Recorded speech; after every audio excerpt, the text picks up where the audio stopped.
ازيكم يا جماعة عاملين ايه؟ يا رب دايما تكونوا بكامل الصحة والعافية. للي أول مرة يشوفني، معاكم دكتورة إسراء شريف، دكتورة صيدلانية. أنا بحاول أنزل لكم الفيديوز بتاعت كل المنتجات بتاعت مستر بيبي عشان كل الناس دخلت سألتني عليها. فدلوقتي هنتكلم عن الكلينزنج موس من مستر بيبي. هو حجمه 200 ملي، سعر مناسب جدا بالنسبة لمنتجات الأطفال الموجودة في السوق. ده قوامه، هو قوامه فوم. تمام. بينظف فروة الراس الطفل كويس جدا، لانه بيحتوي على مادة الزنك بايريدون كربوكسيليك اسيد.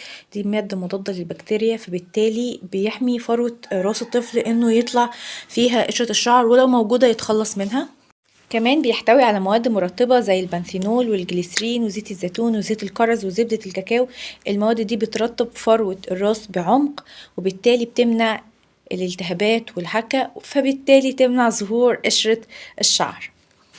كمان بيحتوي على بروتينات طبيعية زي السيرين والجلايسين، اللي بيساعدوا على نمو الشعر صحي، وكمان بيزودوا من كثافته.